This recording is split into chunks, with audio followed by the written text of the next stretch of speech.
All right, gamers, welcome back. ADV Revival 2. It's round 5. We're getting into some additional matches, this time between Langloy and Ty Carter, both 3-1 gamers. Today I'm actually joined on the mic by a good buddy of mine from the Melee community. We've got Shoto NC. Shoto, what's up, man? What's up, man? Thanks for having me on here. Totally. Excited to dive into this one with you. These guys are 3-1 gamers. No eliminations happening today, but always nice to stay at one loss when you have to get out. I mean, to get out, you got to go 8-2. So Zapdos versus T-Tar, and it's a bold focus punch. Something's going to have to come in on that, Shoto. It's the Metagross. He's going to take it pretty well, though. Yeah, he sure will. And Skarm takes a boom, and it's choice banned. It's like pseudo Houdini meta boom, and that will completely eliminate Skarm and the prospects of Spike for Ty Carter in game 1. Breloom coming in, but coming out real quick back to the Suicune, though. Threatening the Ice Beam for sure. Yeah, we're likely to see something in the back from Ty Carter that has not yet been revealed. And the Breloom is actually going to switch. That's crazy. It was an attempted double on whatever Ty Carter would go to, but the Mence just stays in the face of Suicune. Could have been threatening Ice Beam. Doesn't matter. And the Salaman's just clicking buttons. Yeah, I guess it was a pretty safe switch to there, too, because knowing the HP is going to be HP Grass there takes it pretty well. And we've got Lax attempting to curse up. Is Perk going to roar here? What is it going to... Oh, just Earthquake. And Zapdos is able to safely re-enter. Obviously, threatening HP Grass, you could imagine HP Ice if it's in the lead slot. Ooh, Agility.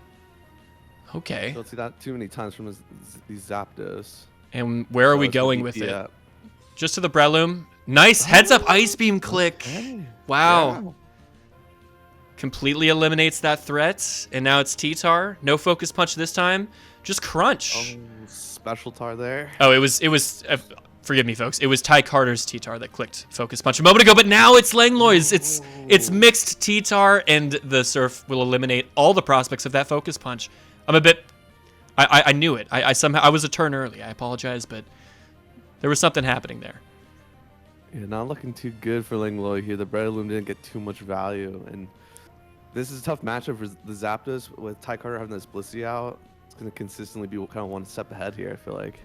Yeah, and the T-Tar, it's mixed, so you would imagine it's probably not overly invested. Focus Punch can still do chunks to Blissey, and clicking Crunch on the Swampert, but yeah, I mean, it's really up to T-Tar and Snorlax to somehow get through this Blissey, and the T-Tar's gone. Yeah.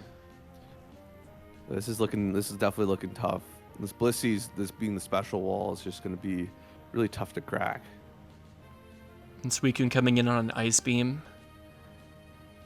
You could just try to calm mind your way to victory with Suicune. That's always a prospect, and it looks like Langloy is going to begin. He's going to try, yeah. Well, let's see what the answer is. And it's Offensive Starmie, which crits the Thunderbolts. Crazy. Langloy with the GG in the chat, bro. Yeah. He does this one's unfortunate. It was an unfortunate one for him. Yeah, because I mean that's absolutely not going to kill without the crit through the special defense increase, of course.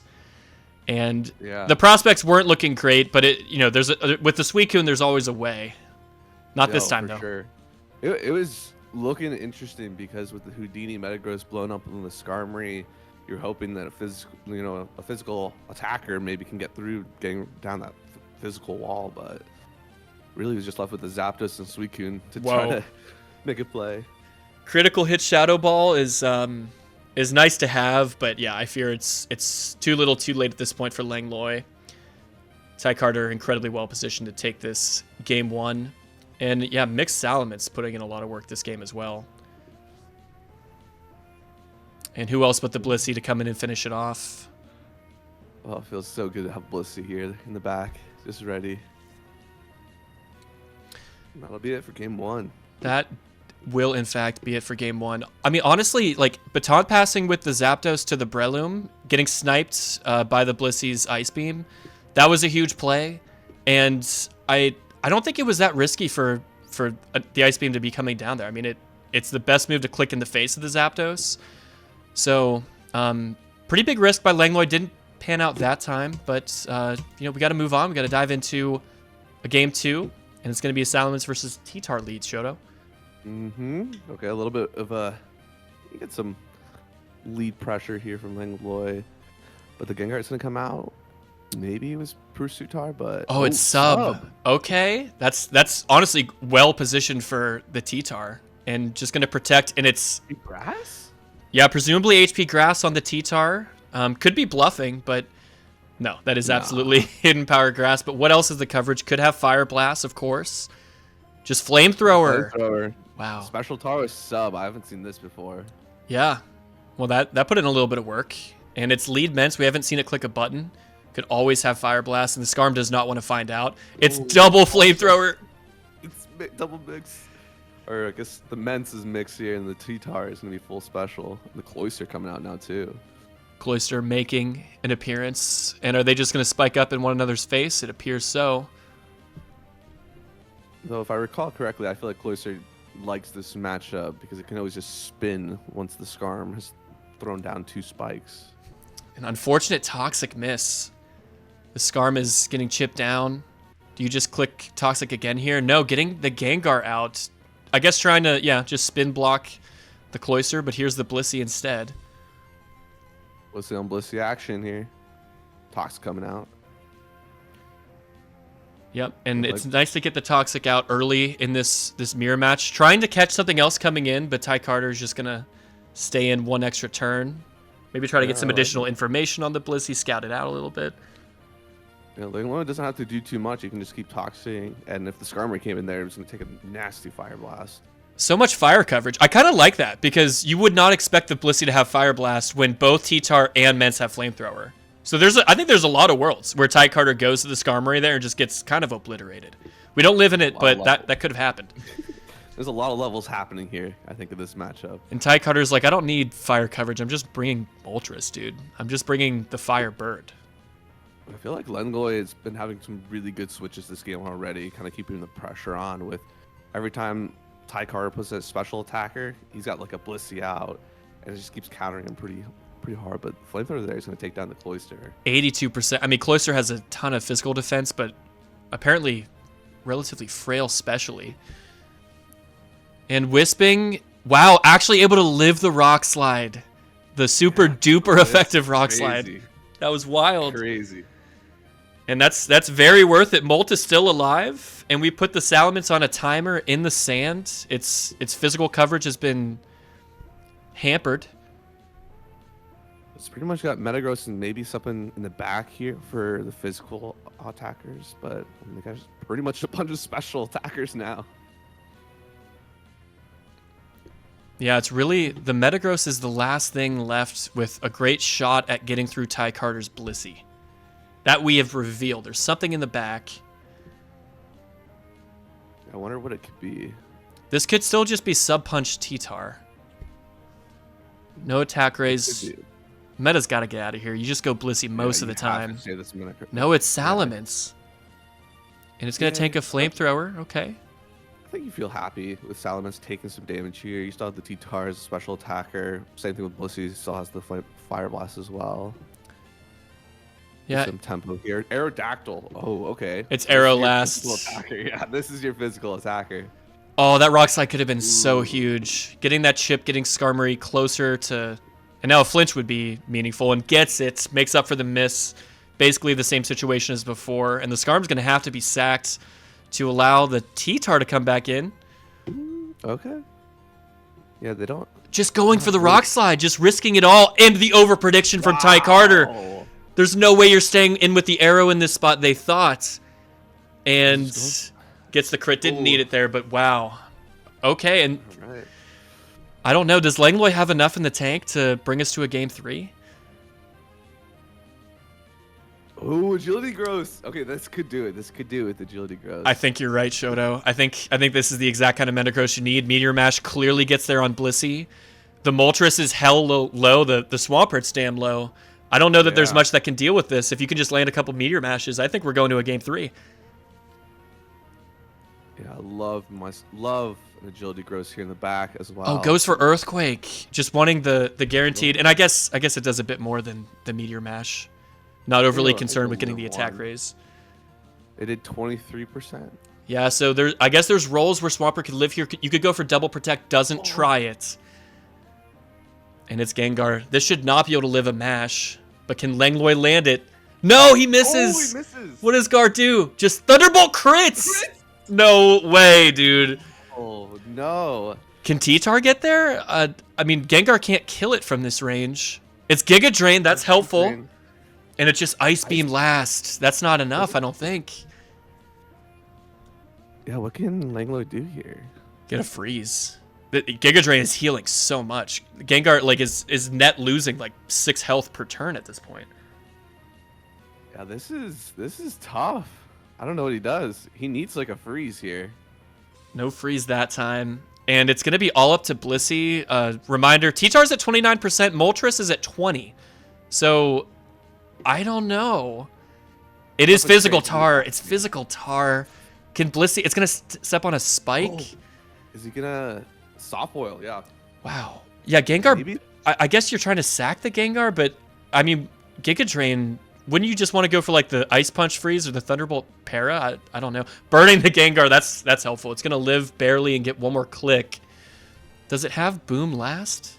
No, it just goes for the Ice Punch freeze. Gets it! Oh, What? Gets it! They instantly thawed! The immediate thaw, Shoto? What is happening? Oh my gosh, can Blissey pull it out here? I think it's going to win this and dodges the Toxic. I don't even know if that mattered that much. You're gonna need Rock Slide crit and or flinch. Yeah, that's only doing 44, and Ice Beam doesn't get there. 1%. This is it. The Rock Slide needs to. He misses it. Oh my god. Blissey, our hero. That was insane. ABR's smirking somewhere in the corner. That's our #1 Pokemon in the format right there. I have no more comment on that at this time, but we're going into a game 3. Good stuff to Langlois, bringing us an awesome game 2 and forcing a set deciding game 3. Just going to try to sub on the T-Tar. We get some information. It is physical tar. We're going to BP out to a Swampert, and that should take this. Could be Choice Band damage. He's going to switch out. Swampert's got... Oh, good heads up with the Ice Beam here. Heads up click indeed. And will Celebi want to stay in here? Looks like it will. Just clicks Leech Seed. Meta finds an opportunity to get in. And Maybe it's the Skarm. HP Fire meta? No, it's not. Heads up. Bring the Zapdos back in. Get ahead of the Skarm. And BP, the Skarm opted to stay in here. Just spiked in the face of Zapdos. That's awesome. Bold. That's bold for sure. That worked out. That was great. Mence is... probably mixed Ments again. Looks like Langlois loves to run like these mixed Ments / special tar types of teams. Yeah, they absolutely do. They really like the Pokemon that ABR loves and hates, top and bottom of the the lists. 100%. Ty Carter's been bringing some very versatile teams. I feel like they've been very different. Wow, Swampert just staying in on the Celebi and just getting completely obliterated. It's out of here. It's gone. Giga Drain will do that to a Swampert. And they got a Swampert of their own. Yeah, they do. It's here on the Mixed Ments. We've just seen Fire Blast, Dragon Claw. Oh, that's a preemptive switch. Definitely worried about the HP Grass, and Langlois going to double into the Zapdos here. Honestly, I think Ty Carter is out to a fantastic start this game. They've got the... Oh my god, that's unfortunate. The Gengar's been crippled. Important. That's an important pair right there. Significant. Faster now. Yeah, but the spike is down. Wow. The heads up by Langlois, the double. Yeah, we've seen a lot of baton passes. We've seen one of them get punished. So interesting to see if Ty Carter is going to try to call another baton pass out before the end of the set. Mixment's still just going in and clicking buttons. And this Mixment is doing damage now. The Gengar sacrificed to bring in the Charizard. Hell yeah. Meta comes in on Charizard. Okay, takes the Dragon Claw. Crit Dragon Claw is fairly nice to have, but Charizard's going to outspeed, right? And Langlois just going to sack the meta to bring in Zapdos. Does Langlois have anything to deal with the Charizard here? Any other rock users? Yeah, the Swampert's gone completely. Of course, it doesn't love HP Grass, but you can pivot it in on occasion. We are entering the mid-game. More and more Pokemon are forced to be sacrificed. It is a baton pass. DP. The Breloom. It's another Breloom. That's going to get outsped, though, now that the DD has occurred for the Tyranitar. Mach Punch getting a ton of value. Double Edge. Oh my god, does it live? It does. Barely. With 13%. And it's got its own T-Tar in the back. That's probably a special tar if I've known Langlois so far. Okay, Earthquake won't quite get there. And it is physical tar this time for Langlois. Charizard comes in, is going to outspeed. Do you just let the T-Tar go? Yeah, you just gonna let it go. It was probably a DD tar since this is in the back too. I don't know how Langlois gets out of this though. Just Salamence and a Zapdos. Is this an HP Grass on the Swampert? No, clicking Thunderbolts. We haven't seen the last. Maybe it doesn't have Hidden Power Grass, but I'm not sure what the rest of the coverage would be. We're gonna protect and scout out, in fact, the HP Grass. Yeah. And this is tough. You can go to Scarm on HP Grass, but then you're still getting outsped. I fear something's gonna have to get sacked. Yeah, but now you can. You can protect Chip Heal.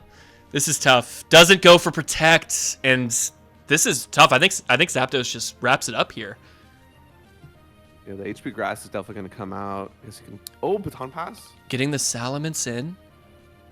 Oh, Ice Beam! Nice coverage. And we'd only seen protect, so Langlois had no idea what kind of pert this could have been. And I don't know if HP Grass can get there from full. No, the Swampert lives. Oh wow. And Ty Carter takes it. Well done by both of these gamers. I didn't see a way through, but the Swampert was able to chip heal up just enough to get out of range of the HP Grass. And well piloted by them to take the set and move on to 4-1, moving in round 6. Oh, love to see it for Ty Carter. He's going to be moving on. Feels really good to be 4-1, I feel like, at this point in the tournament. Yeah, man, it's tough, man. Going 8-2, that's asking a lot. You can make very, very few mistakes. You're going to run into a lot of really strong players, but you're halfway through and you're on pace to make it out. So going to be exciting to see both of these players move on and see how far they can go. But we're going to wrap it up here. Thanks, everybody, for tuning into all these videos. Be sure to subscribe and consider donating to the prize pool. Help out the players. And that's all I've got. Shoto, thanks for jumping on the mic as well. We appreciated having you, and you did well, man.